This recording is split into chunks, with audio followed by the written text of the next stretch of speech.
कुमार आप सभी का अपना YouTube चैनल डिजिटल गुरुकुल 2.0 में स्वागत करते हैं। आइए दोस्त, जीके का एक बहुत ही इम्पोर्टेंट टॉपिक आपातकालीन प्रावधान लेकर आए हैं। दोस्त, इस टॉपिक से जितने भी इम्पोर्टेंट क्वेश्चन बन सकते हैं सारे क्वेश्चन को इस वीडियो में बताया जाएगा। अगर दोस्त आप किसी भी कॉम्पिटिटिव एग्जाम का तैयारी कर रहे हैं तो ये टॉपिक आपके लिए बहुत ही महत्वपूर्ण है। आइए इसका क्वेश्चन देखते हैं। सबसे पहले दोस्त, अगर आप इस चैनल पर नए हैं तो सबसे पहले इस चैनल को सब्सक्राइब कर लें और दोस्तों के पास शेयर करें। आइए इसका क्वेश्चन नंबर 1 देखते हैं। क्वेश्चन है, निम्न में से कौन सा आपातकाल का पर्यायवाची है? तो इसका सही ऑप्शन क्या होगा? Option number D. तो कौन कौन है दोस्त? तो राष्ट्रपति शासन, राज्य आपातकाल और संवैधानिक आपात। अगला क्वेश्चन है, भारतीय संविधान में राष्ट्रपति के आपातकालीन अधिकार किस देश के संविधान से लिया गया है? तो ये दोस्त जर्मनी के संविधान से आपातकाल अधिकार लिया गया है। अगला क्वेश्चन है, संविधान के कौन से भाग में आपातकालीन प्रावधान किए गए हैं? तो भाग 18 में आपातकालीन प्रावधान किया गया है। अगला क्वेश्चन है, संविधान के कौन से अनुच्छेद में आपातकालीन प्रावधान उल्लेखित है? तो अनुच्छेद 352 से लेकर 360 तक आपातकालीन प्रावधान उल्लेखित है। अगला क्वेश्चन है, भारत में कितने प्रकार की आपातकालीन व्यवस्थाओं पर विचार किया जा सकता है? तो भारत में 3 प्रकार के व्यवस्थाओं पर विचार किया जा सकता है। अगला क्वेश्चन है, इनमें से किस परिस्थिति में आपातकाल लागू नहीं हो सकता है? तो इसका ऑप्शन होगा डी, यानी कि इसमें नहीं हो सकता। किस में हो सकता है दोस्त? तो युद्ध या युद्ध के संभावना के समय आपातकाल लागू हो सकता है। ऑप्शन नंबर बी है, आंतरिक अशांति के उत्पन्न संकट में आपातकाल लागू हो सकता है। और तीसरा, आर्थिक संकट में आपातकाल लागू हो सकता है। अगला क्वेश्चन है, राष्ट्रपति द्वारा आपातकाल की घोषणा पर संसद के दोनों सदनों द्वारा कितने बहुमत से स्वीकृति आवश्यक है? यानी कि 2/3 स्वीकृति होना जरूरी है। अगला क्वेश्चन है, राष्ट्रीय आपातकाल के समय कौन से मूल अधिकार स्वतः निलंबित हो जाती है? तो अनुच्छेद 19 के तहत राष्ट्रीय आपातकाल के समय मूल अधिकार स्वतः निलंबित हो जाती है। अगला क्वेश्चन है, निम्न में से कौन सा अनुच्छेद अनुच्छेद 19 द्वारा दिए गए मूल अधिकारों के निलंबन से संबंधित है? तो अनुच्छेद 358 अनुच्छेद 19 द्वारा दिए गए मूल अधिकारों से संबंधित है। अगला क्वेश्चन है, राष्ट्रीय आपातकाल की दशा में कौन से मूल अधिकार निरस्त नहीं होते हैं? तो इसका सही ऑप्शन होगा डी, यानी कि बी और सी, यानी कि 20 और 21। अगला क्वेश्चन है, निम्न में से किस संविधान संशोधन के आधार पर राष्ट्रपति को भारत के किसी विशेष भाग पर राष्ट्रीय आपात लगाने का अधिकार मिला था? तो 42वां संविधान संशोधन के आधार पर राष्ट्रपति को भारत के किसी भी विशेष भाग पर राष्ट्रपति आपात लागू करने का अधिकार मिला था।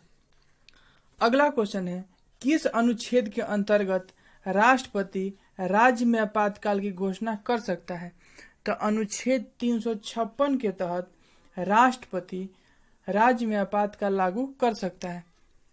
अगला क्वेश्चन है, किसी राज्य में सामान्यतः किसके परामर्श से राष्ट्रपति शासन लागू किया जाता है?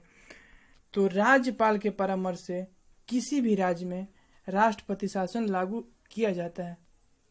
अगला क्वेश्चन है, जब किसी राज्य में राष्ट्रपति शासन होता है तो राज्य का कार्यभार किसके हाथ में होता है? तो किसके हाथ में होता है दोस्त? तो ये राज्यपाल के हाथों में होता है। अगला क्वेश्चन है, किस अनुच्छेद के अंतर्गत राष्ट्रपति वित्तीय आपात का घोषणा करता है? तो वित्तीय आपात अनुच्छेद 360 में वर्णित किया गया है।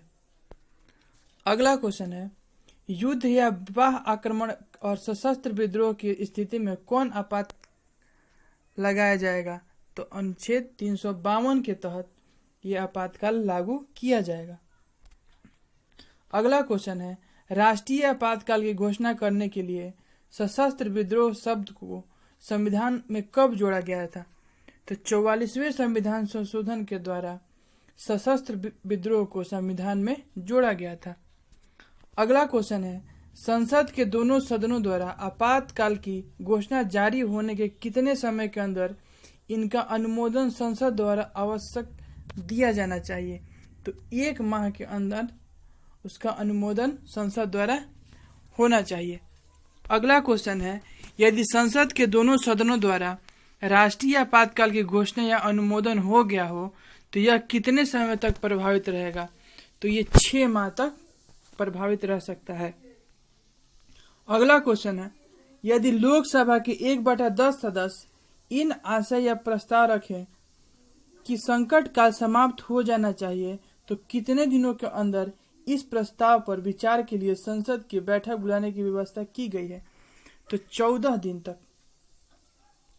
अगला क्वेश्चन है, राष्ट्रीय आपातकाल के समय लोकसभा का कार्यकाल इनके सामान्य कार्यकाल से संसद द्वारा विधि बनाकर कितने समय के लिए बढ़ाया जा सकता है? तो ये 1 वर्ष के लिए बढ़ाया जा सकता है। अगला क्वेश्चन है, अभी तक भारत में कितने बार राष्ट्रीय आपातकाल लागू किए गए हैं? तो अभी तक भारत में 3 बार राष्ट्रीय आपातकाल लागू हुआ है। अगला क्वेश्चन है, बाह्य आक्रमण के आधार पर अब तक राष्ट्रपति ने कितने बार राष्ट्रीय आपातकाल की घोषणा किया है? तो अभी तक बाह्य आक्रमण के कारण 2 बार राष्ट्रीय आपातकाल की घोषणा किया गया है। तीसरी बार राष्ट्रीय आपातकाल की उद्घोषणा राष्ट्रपति ने किस आधार पर किया था? तो ये आंतरिक अशांति के आधार पर राष्ट्रपति ने आपातकाल की घोषणा किया था। अगला क्वेश्चन है, देश में पहली बार आपातकाल की घोषणा किस वर्ष हुई थी? तो 1962 में पहली बार देश में आपातकाल की घोषणा किया गया था।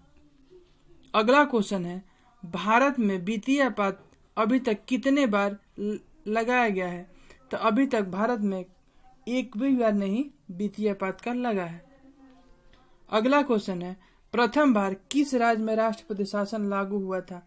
तो ये पंजाब राज्य में सबसे पहले बार राष्ट्रपति शासन लागू किया गया था। अगला क्वेश्चन है, प्रथम बार राष्ट्रपति शासन कब लागू किया गया था? तो प्रथम बार 20 जून 1951 में राष्ट्रपति शासन लागू किया गया था। और किस राज्य में दोस्त? वो पंजाब राज्य में।